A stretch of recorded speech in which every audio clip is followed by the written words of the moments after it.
يا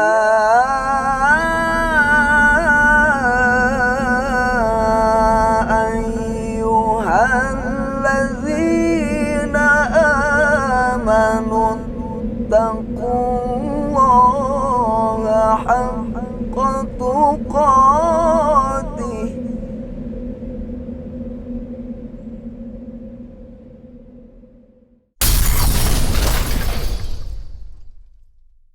Bismillahirrahmanirrahim.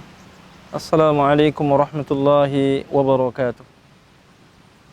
Alhamdulillahi rabbil alamin. Hamdan katsiran tayyiban mubarakan fih kama yuhibbu rabbuna wa yarda. Wa ashhadu an la ilaha illallah wahdahu la syarika lah wa ashhadu anna Muhammadan abduhu wa rasuluhu la nabiyya wa la rasula ba'dah. Allahumma salli wa sallim ala nabiyyina Muhammadin wa ala alihi wa sahbihi ajma'in, amma ba'd. Pemirsa beranda Islam yang dimuliakan Allah Subhanahu wa taala, di antara kewajiban kita sebagai seorang muslim adalah menjauhi apa-apa yang dilarang oleh Allah Subhanahu wa taala terhadap diri kita. Dan di antara yang dilarang oleh Allah Subhanahu wa taala bagi kita sebagai seorang muslim adalah meminum minuman keras atau biasa disingkat dengan miras.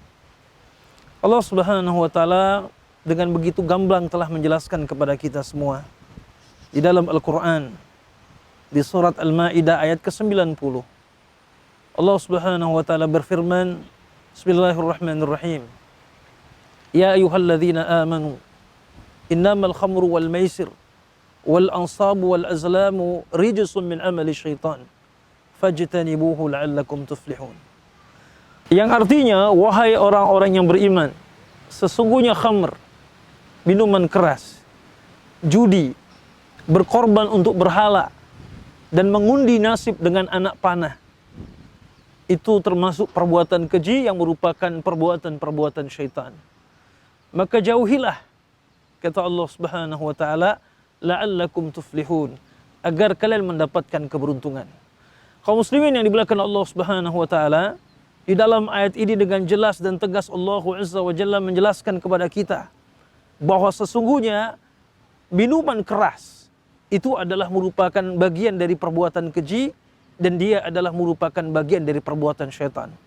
Sehingga sudah seharusnya bagi kita sebagai seorang muslim, sebagai seorang mukmin yang senantiasa taat kepada Allah Subhanahu wa taala dan Rasulnya sallallahu alaihi wasallam, wajib untuk menjauhi apa yang telah dilarang oleh Allah Subhanahu wa taala.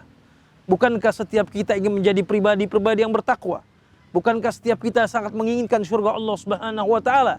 Dan kita hanya bisa memperoleh surga Allah Subhanahu wa taala, kita akan dapat memperoleh jannahnya Allah Subhanahu wa taala ketika kita bukan hanya melakukan ketaatan kepadanya dengan melakukan salat, puasa, zakat, menuntut ilmu, akan tetapi di saat yang sama kita menjauhkan diri kita dari perbuatan-perbuatan yang diharamkan oleh Allah Subhanahu wa taala, yang diwajibkan oleh Allah Azza wa Jalla untuk kita menjauhinya.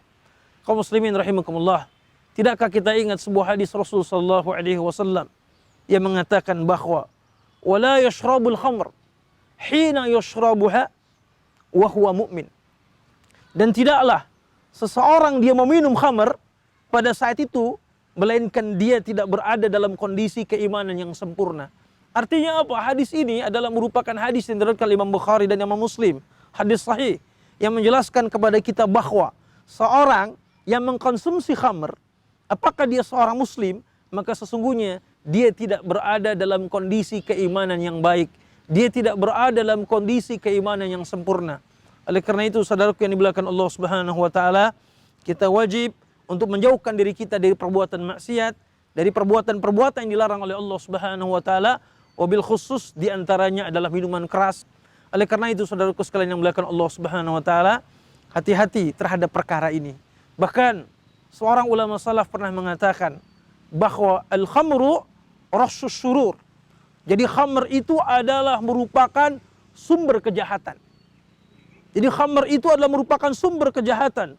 Wa aslul balaya. Bahkan khamr itu adalah merupakan sumber bencana.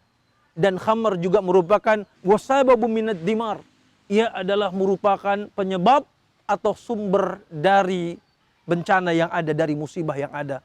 Oleh karena itu saudaraku sekalian kaum muslimin yang dimuliakan Allah Subhanahu wa taala, tentu kita sebagai seorang muslim yang berupaya untuk senantiasa taat kepada Allah, mencintai Allah Subhanahu wa taala dan mencintai Rasulnya sallallahu alaihi wasallam, wajib bagi kita untuk menjauhi khamr sejauh-jauhnya dan juga menjelaskan kepada keluarga dan masyarakat kita akan bahaya minuman keras ini sebagaimana yang telah dijelaskan oleh Allah Subhanahu wa taala dan Rasulnya sallallahu alaihi wasallam. Mudah-mudahan dengan kita, keluarga dan masyarakat kita menjauhkan diri dari miras, dari minuman keras ini, insyaallah mudah-mudahan negeri kita, masyarakat kita senantiasa mendapatkan keberkahan dari Allah Subhanahu wa taala. Semoga demikian.